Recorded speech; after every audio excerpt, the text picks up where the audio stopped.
Attention everybody. This is a Rajbansi of the Minority Front. We were a very close-knit family. We were a happy family. Nobody raised their voice in our house. Only when the boss grew big, then he should raise his voice to roar like the tiger. And if we look at history, there's the right side of history and there's the wrong side of history. And there's all that space in between.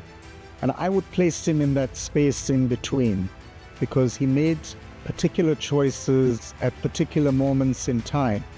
And I think he was well-meaning in terms of what he wanted, where he located himself in terms of the needs of his particular community. Two things, he knew what he was talking about.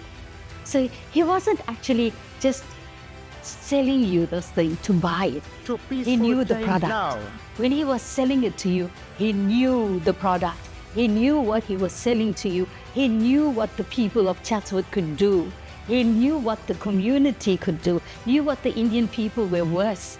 And he was selling that to the entire South Africa. So Rajbansi would pick up the phone at 10, 11, 12, 1 in the morning for that matter. And he would really lash out at me. And there were times, he'll make it so clear, he'll never set foot in our office again.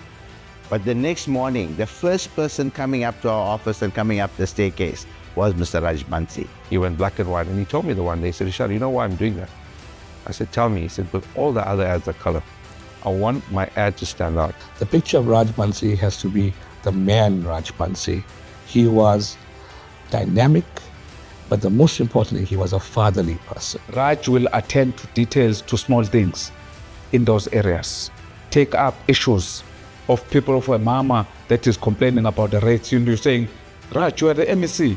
How can you be talking about a mama that is having an issue with the city about the rates, about the land, the site, and so on? That was Raj. I remember when he was in hospital, John Steniers and I went together to visit him.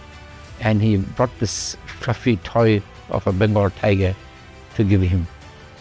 And showed that he was able to even get the opposition together. He was one person that if he said it's going to be done, it was done. There was no two ways about it. Charismatic, powerful, a true leader who stood up for what he believed in. He introduced what we call the biryani politics. He was the first politician that made sure that people are fed biryani, and it was our NC colleagues saw that and they found it was a good idea and they started doing the same thing. So he was someone that just knew how to get votes. I like to quote Pandit Jawaharlal Nehru, a very great Prime Minister of India. And in one of his speeches he said, long years ago, we made a tryst with destiny. And now we have come to redeem that pledge.